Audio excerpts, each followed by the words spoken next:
आगे। जी नमस्कार, स्वागत है आप सभी का हमारे चैनल सी-टेट अधिगम में। दोस्तों, शिक्षा विभाग का एक लेटर जो पेपर के माध्यम से जारी किया गया है, जो लेटर है, जो शिक्षक बहाली में अनियमितता बढ़ती गई है, बहुत सारे फर्जी शिक्षक जो नियुक्ति करके सेवा का लाभ ले रहे हैं, वैसे शिक्षक को बर्खास्त करने की बात गवर्नमेंट के द्वारा की गई है। लेकिन जब सी-टेट दिसंबर और जनवरी के अभ्यर्थी जाते हैं तो उन्हें कोविड-19 के गाइडलाइन का हवाला देकर वहाँ से चलता किया जाता है कि आप नहीं मिल सकते, कोरोना के बाद आइए। इस सब मुद्दे पर बात करेंगे, लेकिन सबसे पहले इस नियमावली को जान लेते हैं कि ये नियमावली क्या है। तो यहाँ पे कॉलम नंबर 24 में जो दिया गया है उस प्रावधान को हम पढ़ते हैं। सब पढ़ना मुश्किल है क्योंकि वीडियो लंबा हो जाएगा। निरसरण और व्यावृत्ति, इस नियमावली के प्रभावी होने की तिथि से जिला परिषद के कार्य क्षेत्र माध्यमिक और उच्च माध्यमिक शिक्षकों की नियुक्ति एवं सेवा शर्त से संबंधित बिहार जिला परिषद माध्यमिक एवं उच्च माध्यमिक शिक्षक नियोजन सेवा शर्त नियमावली 2006 एवं संशोधित नियमावली 2008, 9, 12, 14, 15 एवं 17 निरसित मानी जाएगी। परंतु इस निरसरण के होते हुए भी इस नियमावली के प्रवृत्त होने की तिथि के पूर्व तत्कालीन प्रवृत्त नियमावली के अधीन किया गया कोई कार्य या की गई कोई कार्रवाई, इस नियमावली के अधीन किया गया क्या कार्य या की गई कोई कार्रवाई मानी जाएगी, मानो वे सभी इस नियमावली के अधीन हो। यहाँ पे गौरतलब है कि छठे चरण के माध्यमिक उच्च माध्यमिक के नियोजन की कार्रवाई तत्कालीन प्रवृत्त जिला परिषद माध्यमिक उच्च स्तर माध्यमिक शिक्षक नियमावली 2006 समय समय पर संशोधित के प्रावधानों के आलोक में संपादित किया जा रहा है। बिहार जिला परिषद माध्यमिक उच्च माध्यमिक सेवा शर्त नियुक्ति पूर्णति स्थानांतरण अनुशासित कार्रवाई एवं सेवा शर्त नियमावली 2020 के नियम 24 में प्रावधानित है कि तत्कालीन प्रवृत्त नियमावली के अधीन किया गया कोई भी कार्य इस नियमावली के अधीन माना जाएगा। की गई कार्रवाई मानी जाएगी मानो वो सभी इस नियमावली के अधीन किए गए हों। उक्त व्यवस्था छठे चरण के माध्यमिक उच्च माध्यमिक शिक्षकों के नियोजन के संदर्भ में भी प्रभावी माना जाएगा। यहाँ पे आप देख सकते हैं कि जो अभी 2020 की नियमावली बनी है, अगर इस नियमावली के तहत भी कोई कार्य होता है तो पिछले नियमावली के तहत मानी जाएगी। ये एक तरह से कहे तो अपने आप में शिक्षा विभाग यह बताने की कोशिश कर रहा है कि हम न्यायालय हैं और हमने ये जजमेंट किया, हम कोर्ट हैं, हम जस्टिस हैं, यही चीज़ बताने की कोशिश की गई है। अगर 2020 में भी कोई कार्य किया जाता है उस नियमावली के प्रावधान के तहत तो उसको माना जाएगा कि 2017, 2006 की नियमावली, 2014 की नियमावली, 2015 की नियमावली के अधीन वो कार्य किया गया है।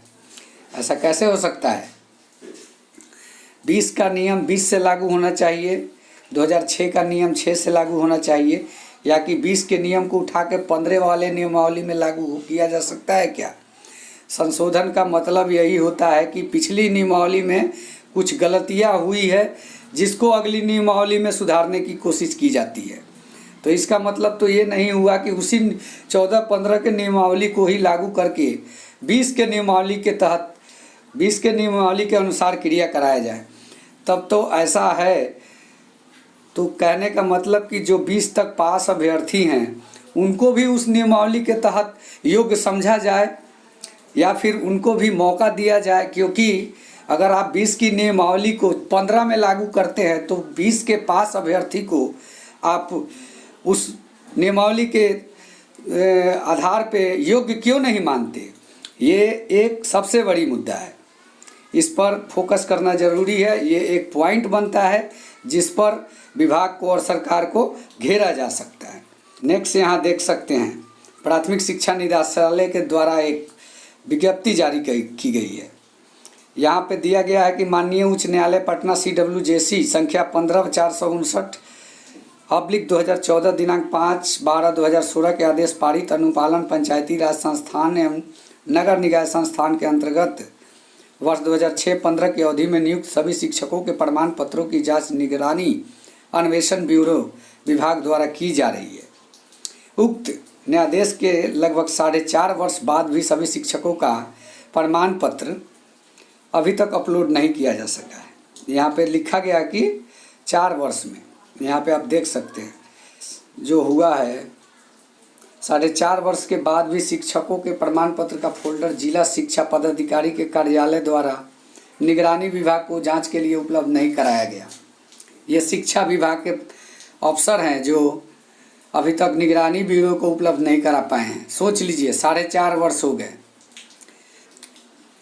से संबंधित फोल्डर निगरानी अन्वेषण ब्यूरो को निगरानी विभाग को संबंधित जिला शिक्षा पदाधिकारी के द्वारा अवधि उपलब्ध नहीं कराया गया कि प्रमाण पत्र से संबंधित फोल्डर निगरानी ब्यूरो को शीघ्र उपलब्ध कराने के लिए अंतिम वैकल्पिक व्यवस्था के तहत विभाग द्वारा एक वेब पोर्टल तो तैयार किया गया।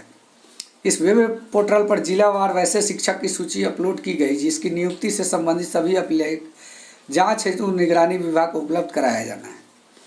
अतः पंचायती राज संस्थान नगर निकाय के अंतर्गत 2006 और 15 की अवधि में नियुक्त शिक्षकों को सूचित किया जाता है कि शिक्षा विभाग के वेबसाइट पर लिंक के माध्यम से जिलावार अपलोड किए गए शिक्षकों की नाम सूची सावधानीपूर्वक अवलोकन करें।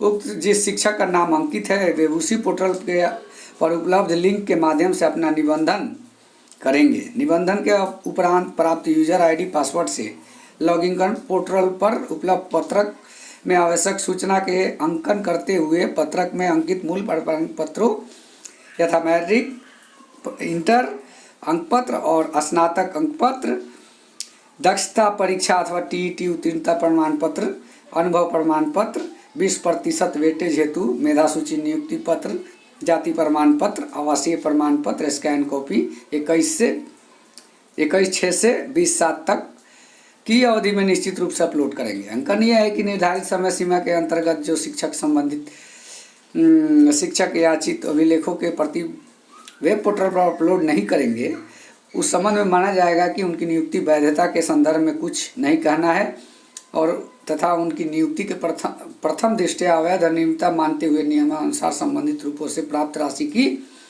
वसूली की जाएगी। ये डॉक्टर रंजीत कुमार सिंह जी प्राथमिक शिक्षा निदेशक का लेटर है। यह सूचना उन्होंने मीडिया के माध्यम से जारी किया है। तो अब यहाँ कहने का मतलब यह है कि 4.5 वर्ष से आज तक कुछ नहीं कर पाए तो अब क्या खाक कर लेंगे।